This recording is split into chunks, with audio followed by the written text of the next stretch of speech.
Assalamualaikum warahmatullahi wabarakatuh. Halo semuanya, perkenalkan nama saya Diorvian dengan nomor NPM 244123030. Saya dari Prodi Akuntansi.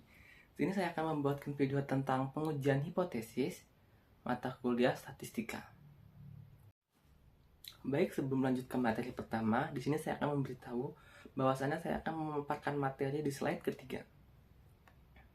Oke, slide pertama yaitu Understanding the Hypothesis. Tentative conclusion or logical conjecture about the state of the population. Next slide. Because it is only the temporary guess, this hypothesis could be true, but it could also not be true.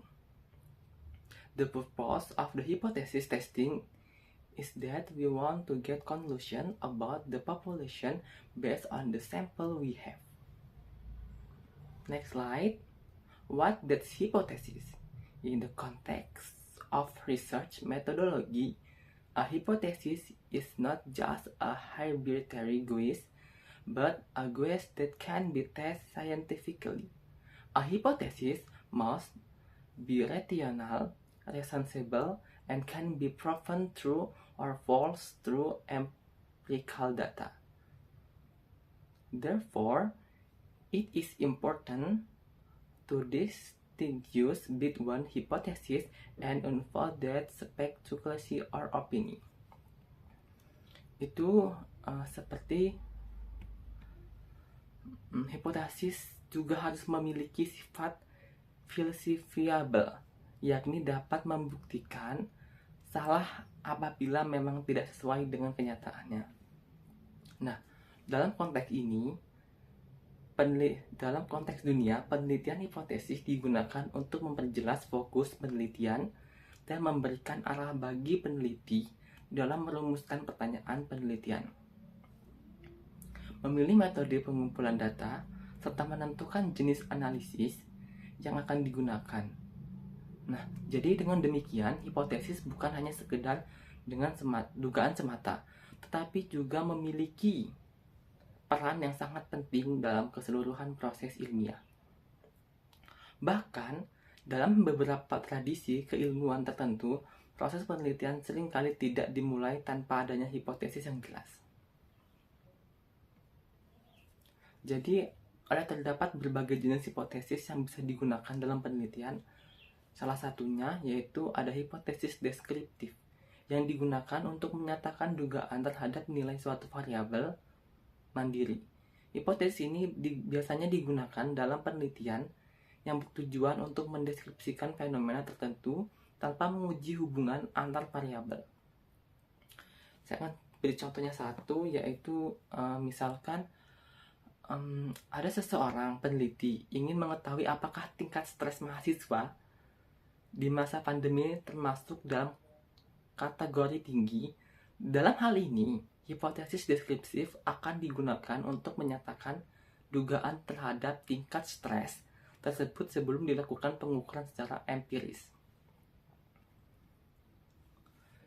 Jenis hipotesis lainnya adalah hipotesis komparatif, yang menyatakan adanya dugaan perbedaan antar dua kelompok atau tidak terhadap satu variabel tertentu. Hipotesis ini digunakan dalam penelitian yang membandingkan dua atau satu lebih kondisi, kelompok, atau perlakuan. Misalnya kayak seseorang peneliti ingin mengetahui apakah terdapat perbedaan hasil belajar antara siswa yang menggunakan metode pembelajaran daring dan luring. Nah, dalam hal ini, hipotesis komparatif akan dirumuskan untuk menguji dugaan tersebut. Baik, lanjut ke next slide. Hypothesis form. In its form, hypothesis can be divided into two, namely the null hypothesis and the alternative hypothesis. The null hypothesis is usually taught by HO and states that there is no difference of relationship between the variables under study. Meanwhile, the alternative hypothesis denoted by H1 or HA state that there is a significant difference or relationship between variables. In the hypothesis testing process, the null hypothesis is the starting point, which will be tested for true using statistical technique. Jadi kayak perumusan hipotesis yang baik harus memenuhi beberapa kriteria. Nah, yang pertama adalah hipotesis harus dinyatakan secara jelas dan spesifik agar dapat diuji. Pernyataan yang kabur atau terlalu umum akan menyulitkan dalam proses pengumpulan dan analisis data. Yang kedua, hipotesis harus dapat diuji secara empiris, yaitu memungkinkan untuk dikonfirmasi atau dibantah berdasarkan data yang diperoleh. Yang ketiga, hipotesis harus relevan dan dengan tujuan penelitian yang berdasarkan pada kajian teori yang kuat. Yang keempat, hipotesis sebaiknya disusun dalam bentuk pernyataan, bukan pertanyaan, agar bisa diuji secara statistik. Nah, langkah-langkahnya dalam merumuskan langkah-langkah dalam merumuskan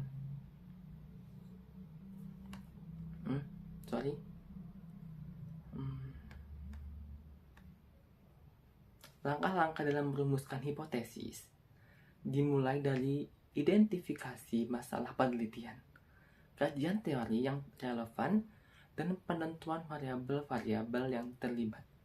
Berdasarkan kajian literatur dan landasan teori, penelitian dapat menyusun dugaan awal yang menjadi hipotesis. Dugaan ini kemudian diformulasikan dalam bentuk pernyataan yang akan diuji kebenarannya.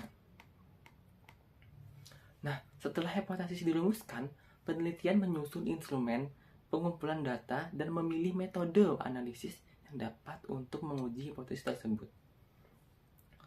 Pengujian hipotesis biasanya dilakukan dengan menggunakan analisis statistika inferensial seperti uji T, uji ANOVA, uji korelasi, regresi, dan sebagainya, tergantung pada jenis hipotesis dan data yang digunakan. Dalam proses ini, hipotesis 0 menjadi titik acuan. Jika hasil pengujian menunjukkan bahwa probabilitas kesalahan P value pada lebih kecil dari tingkat signifikasi yang telah ditentukan sebelumnya, misalkan 0,05, maka hipotesis 0 ditolak dan hipotesis alternatif diterima. Dengan demikian, hipotesis menjadi alat bantu utama dalam menarik kesimpulan dari data yang digunakan secara proses penelitian. Next slide. The main benefit of a hypothesis.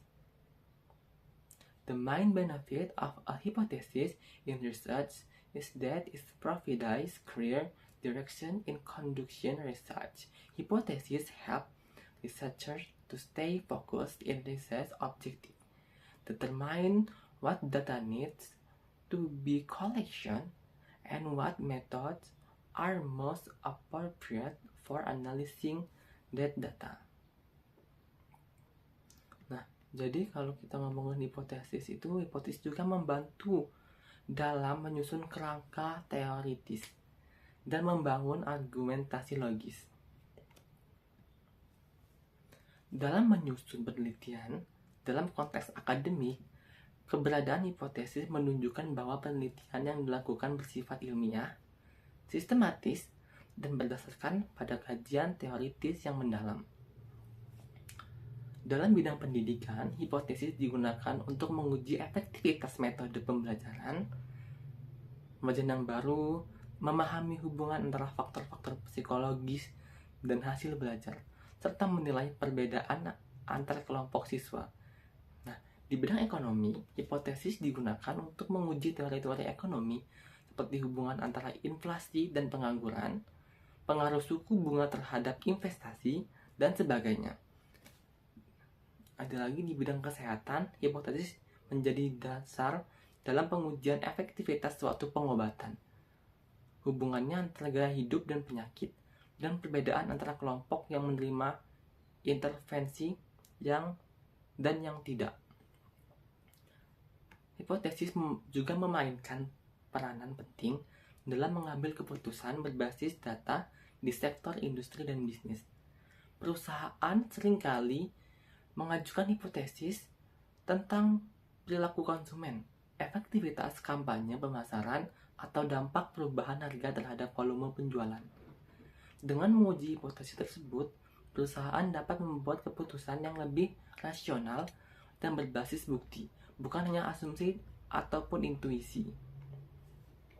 Kesalahan umum dalam merumuskan hipotesis adalah membuat pernyataan yang terlalu luas atau ambigu, menggunakan istilah yang tidak teratur dan terukur, atau membuat hipotesis yang tidak dapat diuji.